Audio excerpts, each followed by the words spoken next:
नमस्कार, आप live cities का खास कार्यक्रम देख रहे हैं सुबह की चाय और मैं हूं वसीम खान। गोलियों की तड़तड़ाहट से दहला राजधानी पटना।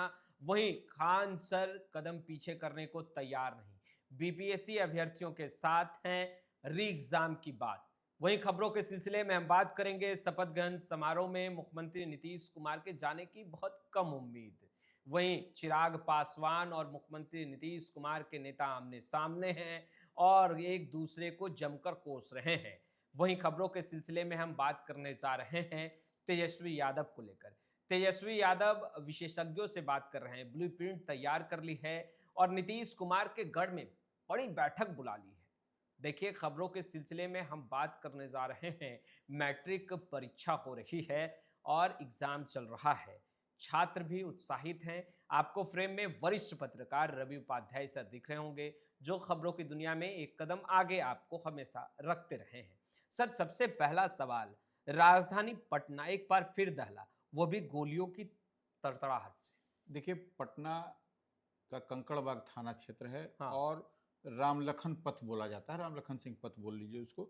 वहीं पर जमीन का विवाद अच्छा। को लेकर के पुलिस गई हुई थी, कंकड़बाग थाना की पुलिस गई हुई थी वहाँ पर।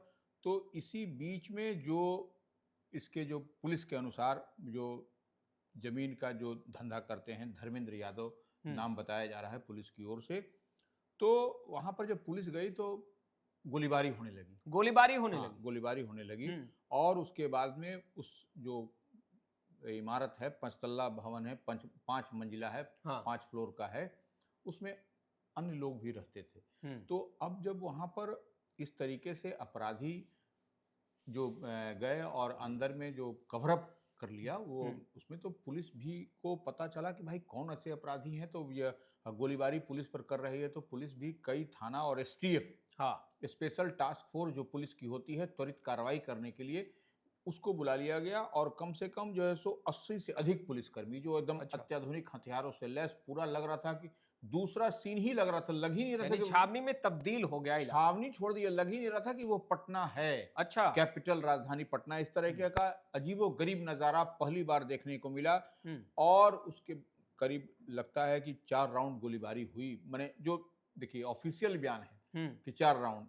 एसएसपी खुद अवकाश कुमार स्पॉट पर थे, कई थाने की पुलिस थी, डीएसपी थे, तमाम बड़े बड़े अफसरान वहां पर पहुंच गए। और 5 मंजिला भवन, आप सोच सकते हैं किस तरीके से, आप कभी कश्मीर में आप देखते होइएगा जिस तरीके से मिलिटेंसी की बात होती है, उस तरीके से यह कार्रवाई हुई।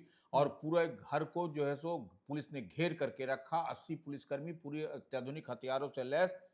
तो यह जो है सो 2 घंटे चला यह ऑपरेशन पुलिस का 2 घंटे से हमको लगता है ज्यादा ही चला होगा, कम नहीं चला। उसके बाद इन लोगों को 4 लोगों को का डिटेन किया गया है। अब मेन जो आदमी है धर्मेंद्र यादव, वह फरार है। मास्टरमाइंड फरार। हाँ, जब पुलिस तो एक कह रही है कि वो फरार है, अब निश्चित रूप से अब क्या मामला है क्या नहीं, लेकिन यह जमीन विवाद का मामला। और निश्चित रूप से अब बीते दिन आप देखिए कि कंकड़बाग थाना का जो मामला था वह पूरी तरह से राजधानी पटना के लोगों को चौंका दिया कि यह क्या हो रहा है, क्या हो रहा है। कहीं कई पहले तो लगा कि मॉक ड्रिल हो रहा है, लगता है पुलिस का, पुलिस इस तरीके से करती है। लेकिन जब बहुत देर तक जब गोली तड़तर तड़तर चलती रही, तब यह पता चला कि यह अपराधी उस घर में कवरअप किए हुए हैं लोगों को। और देखिए, जब वहाँ पर किसी को पुलिस की गोली नहीं चल जाए, इसलिए पुलिस बड़ा अलर्ट मोड में थी और एक एक कदम फूंक फूंक करके रख रही थी। अंतोगत्वा जो 4 को पकड़ा गया है। अब उसके बाद पुलिस पूछेगी क्या है कैसे है, तब तथ्य और पता चलेगा। लेकिन ये कौन 4 लोग हैं, यह भी देखने वाली बात है। हो सकता है कि देखिए, डर से, दहशत से, गोलियों की आवाज से कुछ आसपास के लोग भी जल्दी से जहां जिसको शेल्टर मिला वो घुस गया, ऐसा भी हो सकता है। इसलिए बताया जा रहा है कि 4 लोग को डिटेन किया गया है। लेकिन मेन आदमी जो धर्मेंद्र यादव है वह फरार है। तो अब उसकी गिरफ्तारी के बाद जब होती है, तभी जो है सो पता चलेगा कि क्या मामला है। सर, खान सर कदम पीछे करने को तैयार नहीं है, री एग्जाम की बात कर रहे हैं, आज तीसरा दिन। देखिए, खान सर लगातार जो है सो री एग्ज़ाम की मांग को लेकर के माने गर्दनी बाग में बैठे हुए हैं। आप देखा भी बीते दिन किस तरीके से खान सर और गुरु रहमान, दोनों गुरु अपने बच्चों के लिए, अपने शिष्य के लिए लगातार। और ये खान सर तो ये भी कह रहे हैं कि ये जितना माने समय बाद ये री एग्जाम होगा उतना बेहतर है, हम्म। क्योंकि और जो है सो छात्रों का हुजूम जुट रहा है, अभ्यर्थियों का हुजूम जुट रहा है। तो यह तो एक निश्चित रूप से गर्दनी बाग में जो चिन्हित धरना स्थल है वहां पर देखिए कि छात्र और छात्राएं, अभ्यर्थी कह लीजिए या छात्र, वो हजारों की संख्या में मौजूद रह रही हैं और अजीबो गरीब दृश्य दिखाई पड़ रहा है। ये एकदम लग ही नहीं रहा है कि मने क्या हो मने है। और ये खान सर अड़े हुए हैं कि री एग्जाम हो। बीपीएससी 17वीं की जो मांग है, बीते दिन दिसंबर माह में एग्जाम हुआ था, फिर जनवरी में आपको री एग्जाम किया गया था। तो अब इन लोगों का मांग है कि पूरी एग्जाम को रद्द करके 17वीं पीटी जो बीपीएससी की हुई थी उसको रद्द करके फ्रेश एग्जाम लिया जाए। और जब तक नहीं होगा इन लोग भी अड़े हुए हैं। और देखिए इस बीच जो है सो पटना हाईकोर्ट पर भी सबकी नजर है। बिल्कुल।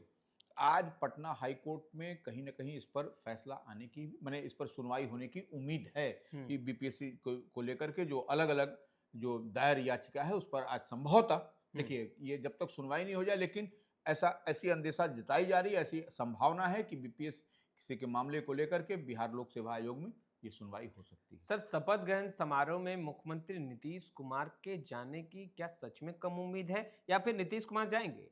देखिए, ये शपथ ग्रहण समारोह ये आम आदमी पार्टी के केजरीवाल की बड़ी शिकस्त के बाद दिल्ली विधानसभा चुनाव में वहां पर लंबे समय के बाद भारतीय जनता पार्टी जीत करके आई है और अच्छी संख्या से जीत करके आई है। तो यह बहुत बड़ी खबर है। आपको बीते दिन जो सब लोग ने देखा तो उसमें सारे एनडीए के जो भी मुख्यमंत्री हैं सब जाने की बात कही जा रही है, लेकिन मुख्यमंत्री नीतीश कुमार अपनी उनकी यात्रा चल रही है, प्रगति यात्रा पर हैं और समय जगह जगह जा रहे हैं। तो उनका तय शेड्यूल पहले से प्रगति यात्रा का है। तो ऐसे में वह अपनी प्रगति यात्रा पर जो समाचार आ रही है, जो जानकारी छन करके आ रही है कि वह प्रगति यात्रा पर रहेंगे, लेकिन अब कहिए कि तो वहाँ दिल्ली में होगा तो यह गैप तो नहीं। वहाँ कहा जा रहा है कि केंद्रीय मंत्री जो नरेंद्र मोदी कैबिनेट में मिनिस्टर हैं जदयू कोटे से, राजीव रंजन सिंह उर्फ ललन सिंह, वह रहेंगे। और राष्ट्रीय कार्यकारी अध्यक्ष और राज्यसभा सांसद जेडीयू के जो हैं संजय झा, वह रहेंगे। वह लोग की उपस्थिति रहेगी इन द एब्सेंस ऑफ मुख्यमंत्री नीतीश कुमार जो जेडीयू के राष्ट्रीय अध्यक्ष भी हैं। तो ऐसे में कोई बड़ी बात नहीं है। देखिए नीतीश कुमार निश्चित रूप से चुनावी साल है इस बार बिहार में, तो वह कहीं चूकना नहीं चाह रहे हैं। तो इससे एनडीए को ही फायदा होगा, क्योंकि यह बिहार का चुनाव निश्चित रूप से यह एक लिटमस टेस्ट के रूप में भी देखा जाएगा कि क्या होता है। देखिए जो अभी तक आप देखिए, हरियाणा भारतीय जनता पार्टी जीती, आप देखिए महाराष्ट्र भाजपा के कब्जे में आया, दिल्ली कब्जे में आया, एक जो है सो छूटा वह आपको पड़ोसी राज्य झारखंड। तो यह अब उसके बाद सबकी नजर, पूरे देश की नजर बिहार पर है। तो इस लिहाज से नीतीश कुमार ड्राइविंग सीट पर है यहाँ, और वह एनडीए के बड़े और कद्दावर नेता हैं, जेडीयू के राष्ट्रीय अध्यक्ष हैं। तो ऐसे में वह प्रगति यात्रा पर हैं, तो वह उनका अपना शेड्यूल पहले से ही तय है।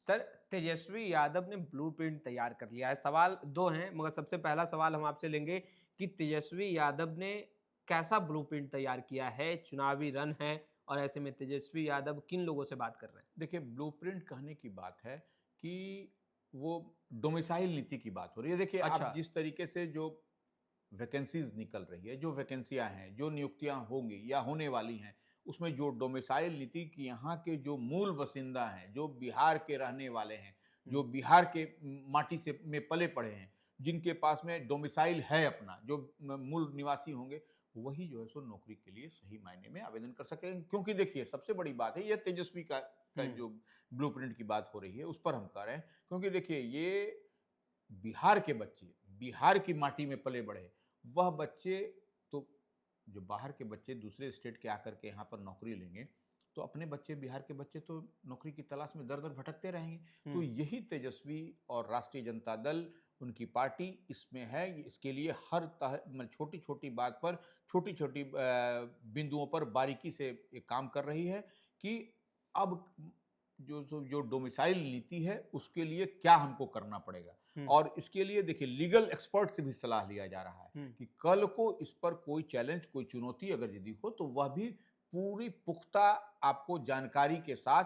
तो यह एक बड़ी बात है। इसको लेकर पहले भी सियासत गर्म होती रही है रवि सर, लगातार सत्ता पक्ष और विपक्ष आमने सामने होते रहे हैं डोमिसाइल नीति को लेकर। देखिए डोमिसाइल नीति निश्चित रूप से एक अहम सवाल है।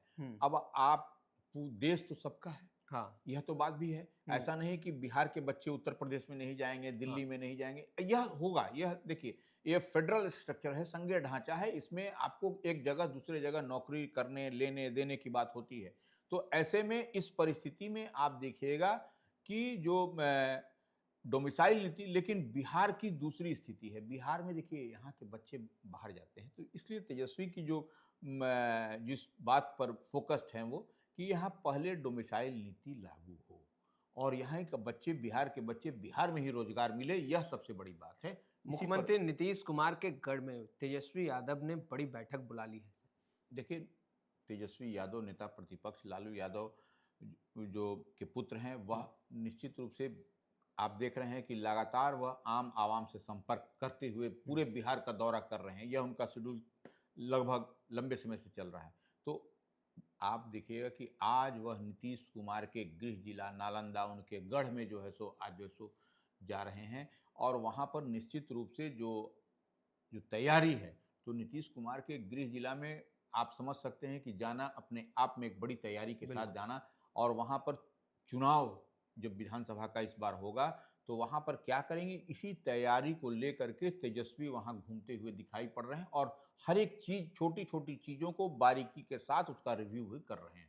उसके बाद फिर नवादा और फिर पटना। हाँ, उसके बाद फिर नवादा और पटना, इसी के बाद समापन हो जाएगा उनका। सर, चिराग पासवान और मुख्यमंत्री नीतीश कुमार के नेता आमने सामने है। देखिए, बात तो बहुत आगे बढ़ गई है सर। देखिए, हम एक बात शुरू से कहते रहते हैं कि देखिए, राजनीति में शुचिता बहुत जरूरी है। शुचिता कहने का मतलब कि आप जो है सो नेता हैं, तो आप जो है सो कोई भी हैं, या एमपी हो, या एमएलए हो, एमएलसी हो, कोई भी हो, तो इस तरीके से अगर यदि आप बोलिए बिलो द बेल्ट, पहली बात तो नहीं होनी चाहिए, नंबर एक। नंबर दो बात कि आप रोल मॉडल होते हैं। रोल मॉडल कहने का मतलब कि आप जो बड़े नेता हैं, राजनेता हैं, एमएलए हैं, एमपी हैं, मंत्री हैं, तो आप जो है सो रोल मॉडल हैं, आपको लोग फॉलो करते हैं। तो आप इस तरीके से अपना व्यवहार न करें कि वह असहज लगे। तो ये सबसे बड़ी बात है और निश्चित रूप से दोनों ही एनडीए फोल्ड के नेता हैं। जो विवाद आ रहा है, आप देखिए संजीव सिंह वो एमएलए हैं परवत्ता से, खगड़िया से, और जेडीयू से, नीतीश कुमार की पार्टी से, और दूसरी तरफ देखिए कि राजेश वर्मा जो मेंबर ऑफ पार्लियामेंट हैं चिराग पासवान की पार्टी से, लोक जनशक्ति पार्टी रामविलास से, खगड़िया से। तो इन दोनों में जो चल रहा है वह निश्चित रूप से यह, और देखिए खास करके एनडीए में अगर यदि मान लीजिए विपक्ष की बात होती है, राजद में कहा जाता है कि चलिए राजद में तो इस सब का होता रहता है, लेकिन एनडीए में इस तरीके से चल रहा है तो निश्चित रूप से इस तरीके से चलना एनडीए की सेहत के लिए बेहतर नहीं होगा, क्योंकि आप जो है सो तेजस्वी यादव राष्ट्रीय जनता दल को आप स्पेस देते हुए दिखाई पड़ रहे हैं। कल तक जो उंगली उधर उठती थी वह उंगली अब आपकी तरफ उठ रही है, आपकी पार्टी की ओर, एनडीए की ओर उठ रही है।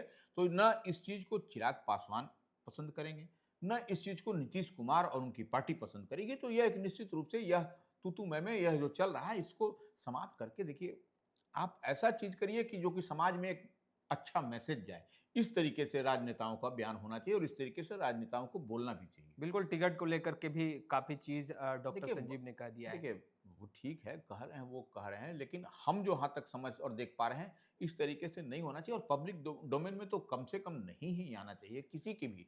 देखिए, डॉक्टर संजीव भी वह डॉक्टर हैं, चिकित्सक हैं, वह बेहतर पढ़े लिखे हैं, ऐसा नहीं कि नहीं है। और अब राजेश वर्मा वह भी मेंबर ऑफ पार्लियामेंट हैं। तो यह कहीं ना कहीं इन लोगों को आपस में बैठ करके क्या है, क्या मसला है, इन लोगों को सॉर्ट आउट करना चाहिए बेहतर। ये मैसेज आम आवाम में गलत जाता है। ये सब मैट्रिक की परीक्षा चल रही है, छात्र भी उत्साहित हैं, क्या है ताजा तरीन अपडेट? देखिए, आज 2 सिटिंग की परीक्षा होगी। आप देख रहे हैं कि बीते दिन गणित का, मैथ्स का हुआ, तो इस तरीके से आज संस्कृत की परीक्षा है और 2 पालियों में परीक्षा है। अभ्यर्थियों से यही है कि वह पहले सेंटर पहुंचे, सो दैट कि वह कंफर्ट हो जाएं, आराम से रहें और फिर जो है सो वह अपनी परीक्षा दें। और सबसे बेहतर वही होगा कि वो भागम दौड़ नहीं हो, बिल्कुल आराम से जाएं सेंटर पर। और सबको जो वीडियोग्राफी हो रही है, तमाम तरह की व्यवस्थाएं की गई हैं प्रशासन की ओर से, बिहार माध्यमिक जो है सो बिहार स्कूल एग्जामिनेशन बोर्ड की ओर से। तो यह सब तैयारी है। तो आपने सुना वरिष्ठ पत्रकार रवि उपाध्याय सर को। फिलहाल इस वीडियो में इतना ही। आपका बहुत बहुत शुक्रिया।